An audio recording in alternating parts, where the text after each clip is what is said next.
नमस्कार, अजून एका मिनी लॉग मध्ये सर्वांचे मनापासून स्वागत आहे। आज आहे लग्नाचा दिवस आणि लग्नाचा टायमिंग 3 वाजताचा आहे। पण ना लग्न आधी ना बऱ्याच विधी असतात आणि त्यासाठी ना सर्व लोक हॉलवर जरा लवकरच जाते। हॉलवर आलो आणि बघतो तर काय हॉल मस्तपैकी असा सजवून तयार होता। तेवढ्यात नवरा नवरी आले आणि त्यांचं मस्तपैकी औषण करून त्यांची एंट्री झाली। आम्ही सर्वांनी सुद्धा ना छानपैकी नटून थटून ही हजेरी लावली होती। आमच्या इकडे ना हळदीचा कार्यक्रम लग्ना दिवशी हॉलवरच केला जातो। आम्ही सर्वांनी पण नवरा नवरीला हळद लावून घेतली आणि त्यानंतर नाही तर आपले काही सबस्क्रायबर सुद्धा मला भेटले होते, ज्या माझे नियमित व्हिडिओ बघतात आणि त्यांना खूप आवडतात असे ते मला सांगत होते। हे ऐकून ना मला तर खूपच भारी वाटत होतं। आता लग्न आहे म्हटल्यावर फेटा आलाच आणि फेटे बांधण्यासाठी ना हे दादा आले होते ओगलेवाडीवरून। तुम्ही जर त्यांना ओळखत असाल ना तर ही रील त्यांना नक्की शेअर करा। तुम्हाला जर त्यांना ऑर्डर द्यायची असेल ना तर इथे मी त्यांचा नंबर तुमच्या बरोबर शेअर करते। फेटा बांधून ना आम्ही थोडंसं फोटोशूट वगैरे केलं आणि तोपर्यंतच ना इकडे मंगलाष्टकेला सुद्धा सुरुवात झाली।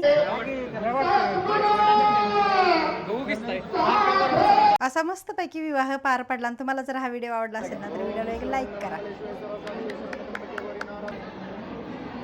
नंतर ना नवरा नवरीचा रात्री गावात आल्यानंतर ना त्यांची वरातीला सुरुवात झाली। तर भेटूया आपण पुढच्या लॉग मध्ये। धन्यवाद।